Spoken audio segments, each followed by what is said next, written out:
ডিগবৈত তিনিদিনীয়াকৈ সতী জয়মতী স্মৃতি দিৱস উদযাপন। উত্তৰ ডিগবৈ সতী জয়মতী স্মৃতি দিৱস পালন সমিতিৰ উদ্যোগত ডিগবৈ ইণ্ডিয়া ক্লাব প্ৰেক্ষাগৃহত ২৭, ৩০ আৰু ৩১ মাৰ্চত সতী জয়মতী স্মৃতি দিৱস উদযাপন কৰা হয়।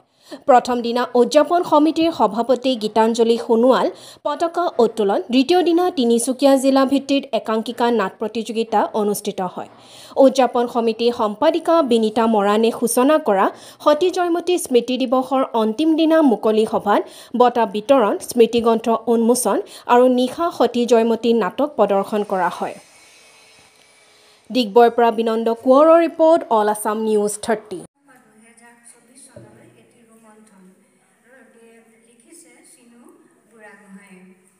ছদ্মবেশী গদাপাণি আৰু গদাধৰ সিংহ লিখিছে মতিৰাম হাজৰিকাই।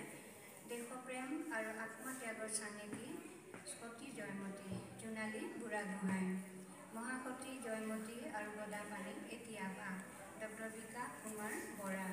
থোৰতে আহোম বুৰঞ্জী কেইটামান জানিবলগীয়া দীপেন কুমাৰ বৰাৰ আহোম ৰাজ্যৰ ৰাজনৈতিক কণ্ডল আৰু জয়মতী কুঁৱৰীৰ আত্মবলিদান।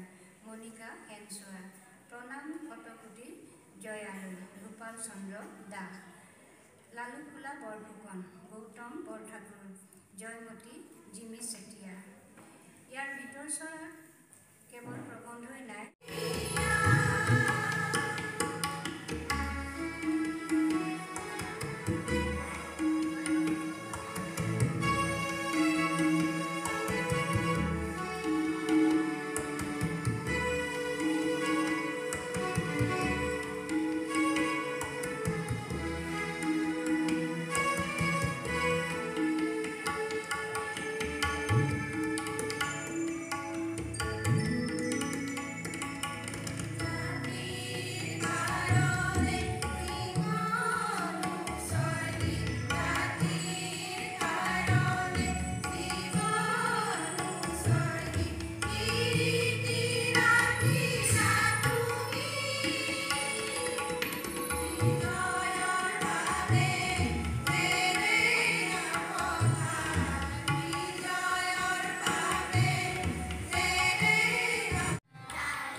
জয়মতী স্মৃতি দিৱস পালন সমিতিয়ে 2007 চনৰ পৰাই আমি এই সতীগৰাকীৰ স্মৃতিত দিৱসী পালন কৰি আহিছোঁ আৰু আজি 2024 বৰ্ষৰ আমি তিনিদিনীয়া কাৰ্যসূচী ল'লোঁ।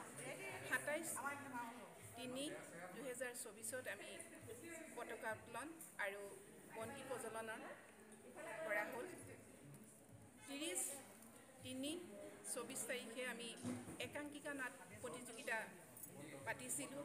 এই প্ৰতিযোগিতা সফলভাৱে সমাপ্তি হৈছে বুলি আমি অনুভৱ কৰিছোঁ। আজি শেষৰ দিন। আজি শেষৰ দিনটোত আমাৰ আছে মুকলি সভা আৰু বঁটা বিতৰণী অনুষ্ঠান।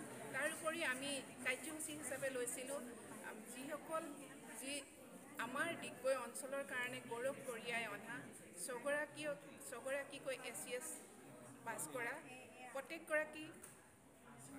প্ৰত্যেকগৰাকীক আমি সম্বৰ্ধনা অনুষ্ঠান ৰাখিছিলোঁ।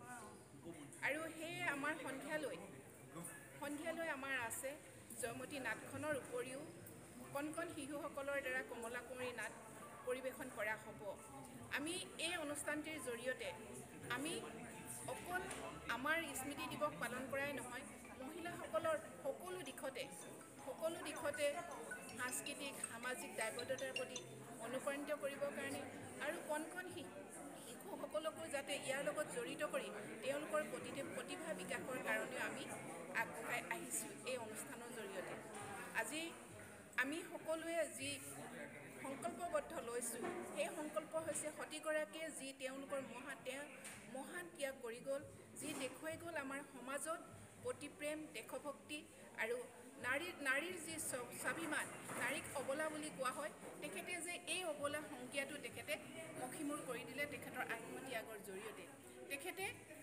তেখেতে যি ভ্ৰষ্টাচাৰ লালুফুলা ৰূপী যি তেখেতৰ সেইখিনিক মষিমূৰ কৰিবৰ কাৰণে তেখেতে 18টা দিনকৈ তেখেতে জেৰেঙাত অকথ্য শাস্তি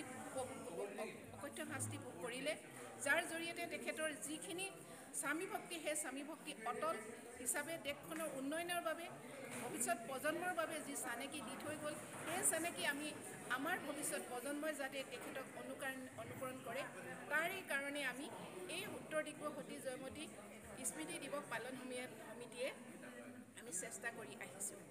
ধন্যবাদ। কথা এতিয়াও আছে আমাৰ অসমীয়া সমাজত, এতিয়াও ইয়াৰ প্ৰাসংগিকতা হেৰাই যোৱা নাই, কিয়নো জয়মতীৰ চৰিত্ৰত দেখা পোৱা যিখিনি মহৎ গুণ আছে, যেনে ধৈৰ্যশীলতা, অমায়িকতা, তেওঁ কষ্ট সহিষ্ণুতা, স্বদেশ প্ৰেম বা স্বজাতিৰ বৰ্তমান প্ৰয়োজন হৈ পৰিছে, যিহেতুকে সমাজখনত কিছুমান বিশৃংখলতা আহি পৰিছে। দেখা গৈছে কিছুমান নাৰীৰ মাজত বা এচাম নাৰীয়ে নৈতিকতা বোধৰ স্খলন ঘটাইছে, যিবোৰ ঘটনাই সমাজত প্ৰভাৱ পেলাইছে, আৰু এইবিলাক ঘটনাই আমাৰ ভৱিষ্যত প্ৰজন্মক যথেষ্ট পৰিমাণে ক্ষতিগ্ৰস্ত কৰাৰ সম্ভাৱনা আছে। সেইবাবে মই ভাবোঁ তেওঁৰ গুণসমূহ আমি আয়ত্ব কৰাৰ সময় আহি পৰিছে। তেওঁৰ যি আদৰ্শৰে আমাক শিক্ষা দি গৈছে, সেই শিক্ষাক আমি দীক্ষা হিচাপে লৈ আমি গ্ৰহণ কৰাৰ সময় আহি পৰিছে। আৰু সতী জয়মতীৰ দিৱস কেৱল আমাৰ এদিনীয়াকৈ পতা এটা দিৱস বুলি মই অনুভৱ নকৰোঁ। এই দিৱস হৈছে আমি তেওঁৰ আদৰ্শৰাজি উপলব্ধি কৰাৰ আৰু তেওঁৰ আদৰ্শৰাজি অনুসৰণ কৰাৰ এটা দিৱস।